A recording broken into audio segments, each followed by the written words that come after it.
بسم اللہ الرحمن الرحیم۔ معزز سامعین، السلام علیکم۔ سامعین، بنی اسرائیل میں دو بھائی تھے۔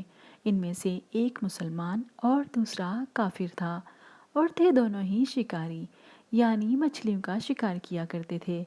کافر بتوں کو سجدہ کرتا تھا، مگر جب وہ مچھلیوں کے شکار کے لیے جاتے تو کافر کے جال میں بہت ساری مچھلیاں آ جاتی، مگر مسلمان کے جال میں صرف ایک مچھلی آتی، اور وہ اسی پر صبر کے ساتھ خدا کا شکر ادا کرتا۔ لیکن ایک روز اس مسلمان کی بیوی اپنے مکان کی چھت پر گئی تو اس کی نظر کافر کی بیوی پر پڑی، جو زیور اور بہترین لباس سے آراستہ تھی۔ یہ دیکھ کر مسلمان کی بیوی کے دل میں وسوسہ پیدا ہو گیا، کاش میں ایسی ہوتی۔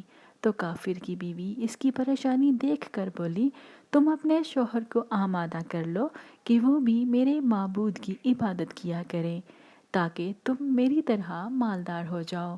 یہ سن کر مسلمان کی بیوی کچھ غمزدہ ہو کر نیچے آئی، اور جب اس کا شوہر آیا تو اس کی پریشانی دیکھ کر دریافت کرنے لگا کہ کیا بات ہے جس کی وجہ سے اس قدر زیادہ پریشان معلوم ہوتی ہو۔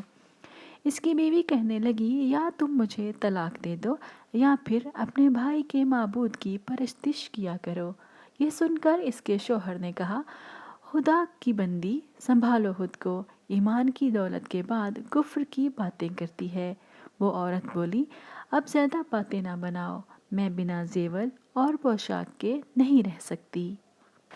دوسری عورتوں خصوصاً بھائی کی بیوی کو دیکھو، وہ زیورات سے آراستہ رہتی ہے۔ جب اس مرد مومن نے دیکھا کہ عورت ضد پر اتر آئی ہے، اس نے عورت کو تسلی دی اور کہا، گھبرانے کی ضرورت نہیں ہے، میں کل سے کاریگروں اور مزدوروں میں جا کر محنت کر کے تمہیں روزانہ 2 درہم دیتا رہوں گا، اور تم اس سے اپنی حالت درست کر لینا۔ یہ سن کر عورت کو کچھ تسکین حاصل ہوئی۔ صبح سویرے مرد مومن کام کی تلاش میں نکلا، لیکن کسی نے اسی کی بات نہ مانی اور پھرتا رہا شہر شہر، گاؤں گاؤں، لیکن کسی نے اس کی مدد نہیں کی۔ بالآخر مایوس ہو کر وہ دریا کے کنارے پہنچا اور شام تک اللہ تعالیٰ کی عبادت میں مصروف رہا۔ رات کو جب گھر آیا تو بیوی نے دریافت کیا، آپ کہاں تھے؟ وہ کہنے لگا، بادشاہ نے مجھ سے 30 دن کام کرنے کی شرط رکھی ہے۔ اس کی بیوی بولی، آخر وہ بادشاہ تم کو کیا دے گا؟ تو اس نے جواب دیا، میرا بادشاہ بڑا کریم ہے اور اس کے خزانے مال و دولت سے بھرے ہوئے ہیں، مجھے وہ دے گا جو میں چاہوں گا۔ چنانچہ اسی طرح وہ اپنے معبود برحق کی عبادت میں مصروف رہا۔ 29ویں رات ہوئی تو بیوی نے کہا، اگر کل تم نے مجھے مزدوری لا کر نہیں دی تو مجھے طلاق دے دینا۔ یہ سن کر اس کو کسی قدر پریشانی لاحق ہوئی، اور 30ویں صبح کو اس نے ایک یہودی سے کہا کہ کیا تم مجھے مزدوری پر رکھ لو گے؟ یہودی کہنے لگا کہ تم کو مزدوری مل جائے گی، لیکن شرط یہ ہے کہ میرے پاس تمہارے کھانے پینے کا کوئی بندوبست نہیں ہوگا۔ وہ مرد مومن روزہ کی نیت کر کے یہودی کے ساتھ کام پر گیا، اور دوسری طرف ایک آدمی اس کی بیوی کے پاس گیا، دروازہ کھٹکھٹایا تو اس کی بیوی باہر نکلی تو اس آدمی نے اس کی بیوی کو 29 اشرفیاں دیں اور کہا، یہ تمہارے شوہر کی مزدوری ہے۔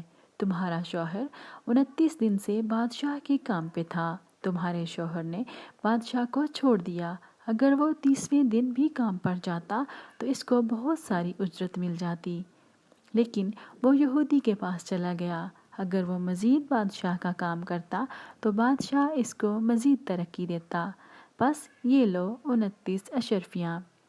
وہ عورت اس میں سے ایک اشرفی لے کر بازار گئی، سنار نے سونے کی اشرفی دیکھی تو 1000 درہم اشرفی کی قیمت اس عورت کے حوالے کر دی۔ جب شام کو گھر آئی تو اس کی بیوی نے اس سے دریافت کیا، آج تم کہاں تھے؟ اس نے جواب دیا، آج میں ایک یہودی کے ساتھ کام پر تھا۔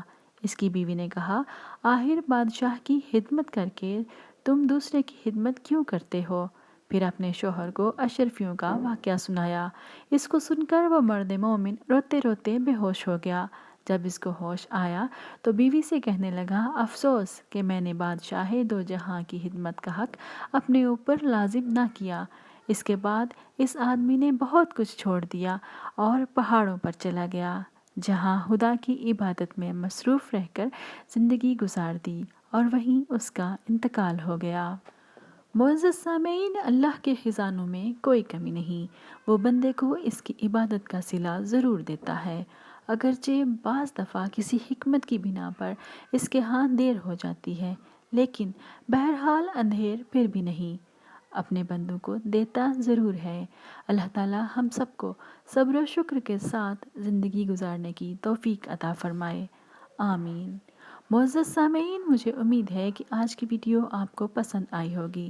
ویڈیو پسند آئے تو لائک اور شیئر ضرور کیجیے گا، اور میرے چینل کو ابھی سبسکرائب کر لیجیے تاکہ آپ کو مزید بہترین ویڈیوز بر وقت ملتی رہیں۔ زارا آپا کو اجازت